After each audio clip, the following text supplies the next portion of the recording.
लोग पूछते हैं कथा सुनने का फल क्या है। अंतिम बात और सुन लीजिए। एक बालक बड़ा नास्तिक, उसका पिता बड़ा परेशान, महात्मा के पास ले गया। महाराज, हमारा बालक बड़ा नास्तिक है, भगवान नाम तो दूर की बात है, वो भगवान नाम से चिढ़ता है, क्या किया जाए। महात्मा ने कहा परेशान मत हो, हमारे पास लाओ।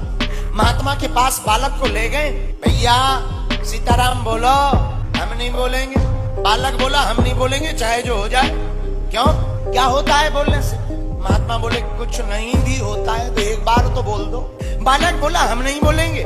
साधु बोला भाई हमारी इज्जत रखने के लिए केवल एक बार बोल दो, फिर कभी मत बोलना। उस बालक ने कहा एक बार बोल देने से क्या होगा? बोले वो बाद में पता लगेगा, पहले एक बार बोलो तो। बोले देखो हम दोबारा नहीं बोलेंगे, एक बार बोलेंगे। बोले हाँ। उस बालक ने धीरे से कहा सीताराम।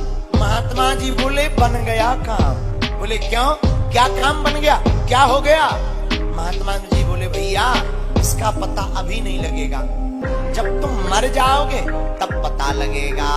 वो बालक से कहा सुनो, तुमने एक बार सीताराम कहा है और ध्यान रखना, मरने के बाद कोई तुमसे पूछे कि बताओ एक बार सीताराम बोलने का क्या फल चाहिए, तुम कहना जो उचित हो, जो इसका फल हो वो दे दीजिए। बालक बोला ठीक है। समय की बात है कि वो बालक मर गया। यमराज के सामने पहुंचा। यमदूतों ने बताया महाराज महापापी है, महानास्तिक है, कभी भजन नहीं किया, लेकिन जिंदगी में एक बार साधु के कहने से सीताराम बोला। यमराज बोले बताओ बालक, सीताराम बोलने का एक बार का क्या चाहते हो, बाकी तो तुम्हें नरक में जाना पड़ेगा। हाथ जोड़कर बालक बोला गुरुजी की बात याद आ गई, महाराज जो भी सीताराम बोलने का फल हो वो दे दो। अब तो यमराज भी चक्कर में पड़ गए कि आखिर एक बार सीताराम बोलने का फल है क्या, ये तो बही खाता में हमारे भी नहीं लिखा। यमराज ने सोचा कहा किया जाए। चल भाई हमें तो पता नहीं, पर ब्रह्मा जी से पूछते। हाथ पकड़कर बालक को ब्रह्मा जी के सामने ले गए। महाराज जी आप विधाता हो, जीव बनाते हो, कृपा करके बताइए एक बार सीताराम बोलने का क्या फल है?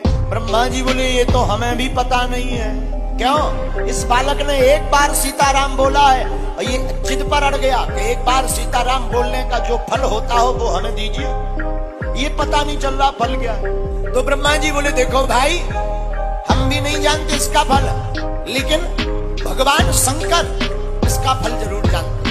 क्यों? क्योंकि वो दिन ना रात राम राम राम राम कहते रहते हैं। शंकर जी के पास ब्रह्मा जी लेकर गए उस बालक को। बालक बोला महाराज एक बार सीताराम बोलने का फल क्या होता है बताइए। शंकर जी बोले क्या लंबी आफत है। तब ब्रह्मा जी ने पूरी कहानी बताई कि ये महानास्तिक है, जिंदगी भर पाप किया, हमेशा झूठ बोला, अत्याचार किया, बस धोखे से एक बार सीताराम कह लिया, उसी बात पे ही अड़ के बैठा है कि एक बार सीताराम बोलने का जो फल होता हो दे दीजिए। शंकर जी बोले देखो भाई हम राम राम तो करते हैं, पर हमें भी पता नहीं है कि फल क्या है। तो किसे फल पता होगा? बोले जिसका नाम है उसी को पता होगा। एक बात बोले भैया, राम जी से बड़ा राम का नाम है।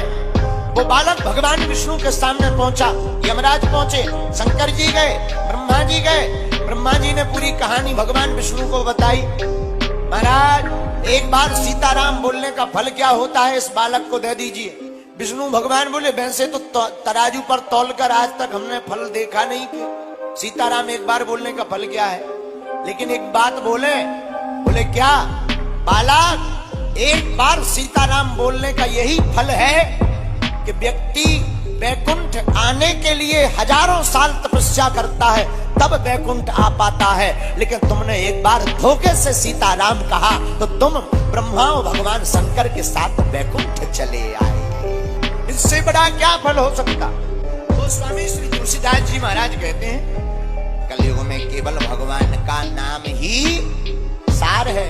जो राम नाम का जप करता है, जो राम नाम कहता है, भैया वो धोखे से कहे, जानबूझकर कहे या जबरदस्ती कहे, जैसे जहर को कोई धोखे से पिए, जानबूझकर पिए, पर जहर का काम मारना है, उसी प्रकार जो राम का नाम धोखे से ले, जानबूझकर ले, राम नाम का काम तारना है, ये तार करके ही मान